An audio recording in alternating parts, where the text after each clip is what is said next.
And I'm going to move now to the icon carver, YouTube sensation, symbolic theologian, Jonathan Pageau.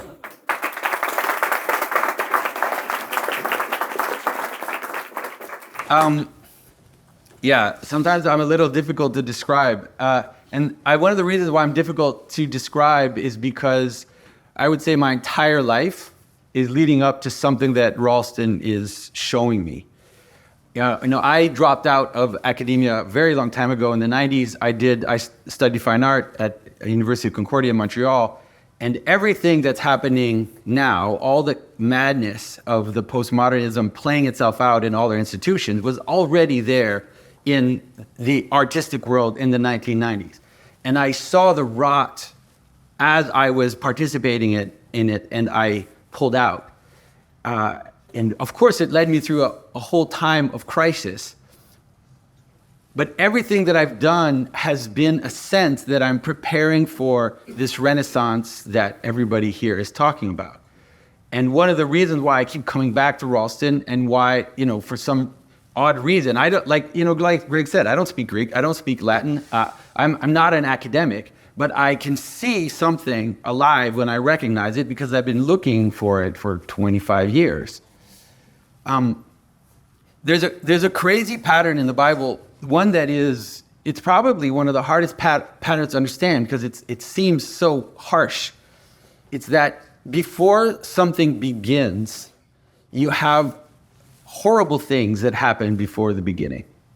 And you see it repeated over and over, right? Of course, the flood is the greatest example where all of humanity is eliminated, and that the remainder, the memory of what is human, is gathered into the small seed in order to cross the waters of chaos to be able to be planted again. But that pattern happens over and over in the Bible. And so the Hebrew children have to be massacred by Pharaoh, so that out of the massacre of those Hebrew children, one child pops up, becomes the gathering of all of that memory into that one person, and becomes the seed by which a new world will begin. But keep looking at the story. It happens over and over. Joshua and Caleb, the entire people that left Egypt die, and only 2 are left to cross over again a body of water to enter into the promised land, right? And we see it happen, of course, in the story of Christ, where Christmas has a dark side. Everybody knows that because it's the massacre of the innocents, which is happening simultaneously as the Messiah is being revealed, as the light is happening. And, you kind of have to understand it as a pattern of being, that's actually just how the world works. Things have to be raised to the ground in order for a new beginning to appear. And we've been watching the institutions fall apart and fall to rot and fall to corruption. We've been watching it happen for, at least in my perception, 25 years, because that's when I was there. And it takes a while for that to happen, but that becomes the compost. The thing has to rot, it has to fall down, it has to fall low so that a seed can be planted. And there's a reality, which is this gathering together that only comes in the crisis of watching things fall apart.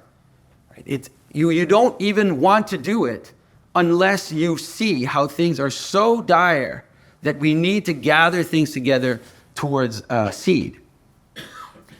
And if you look at those moments of origin in the Bible, these moments of new beginnings, they have a characteristic. They're not arbitrary. They are, I like to call them something like moments of active remembering.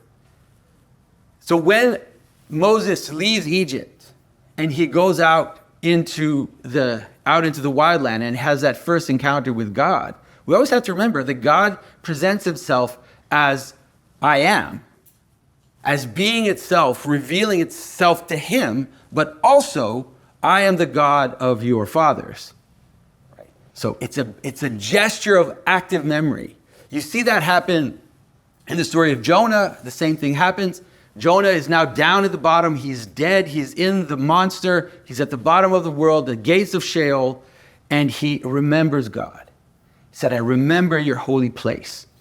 And that thrust, that drive, is what makes it possible for him to come out of the waters in order to have a new beginning. And that's what, when I came to Ralston, Stephen just invited me to come and see, and I was like, okay, I'll come and see this.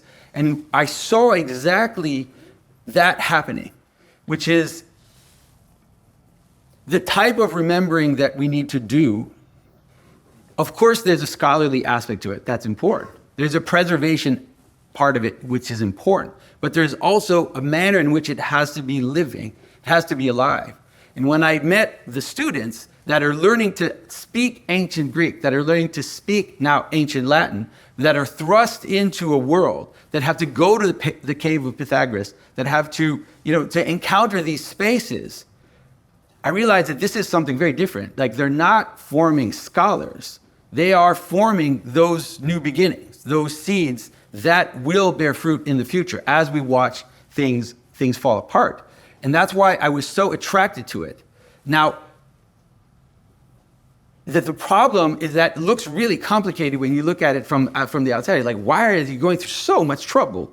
It's so much trouble to bring these people to Greece, spend months there, to then want to create a place like here, to make it beautiful, to make it something which in itself, if you've been to the Ralston buildings, you can see in the Ralston buildings an act of active memory.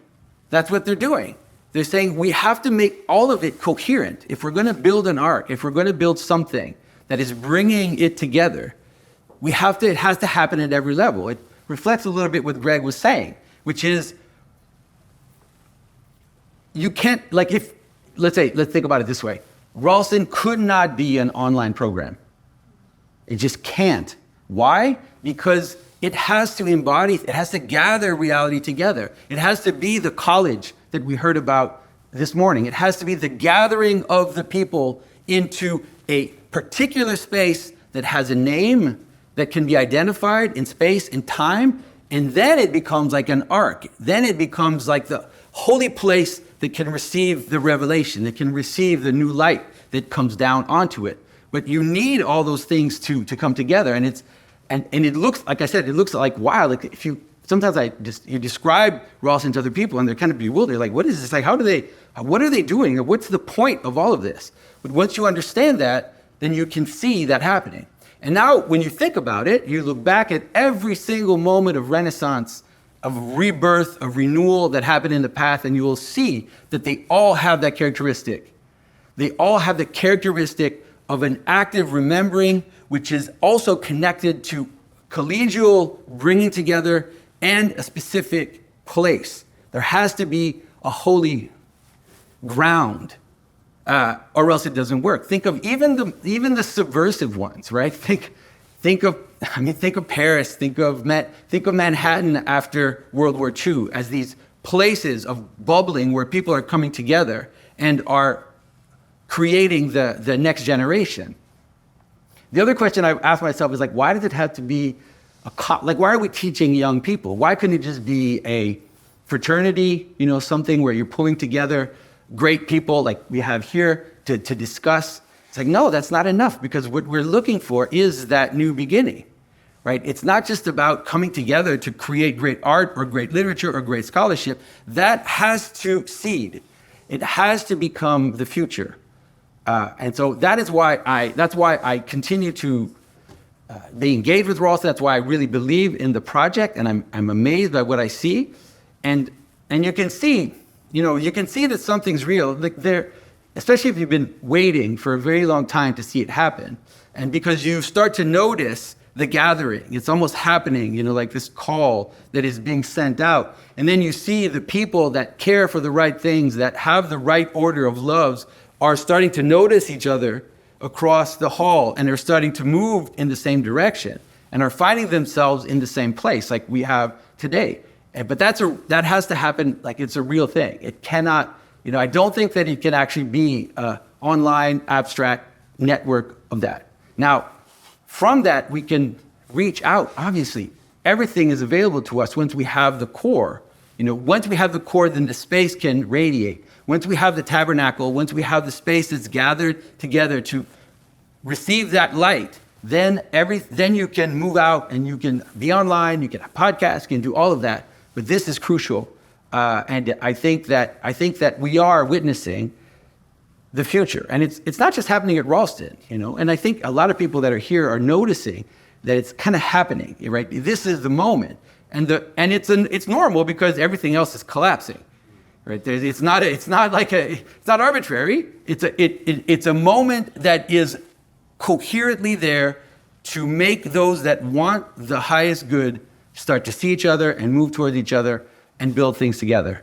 And so I thank Stephen for what you're doing and everybody who's involved in Ralston, and I pray for the great success of Ralston also.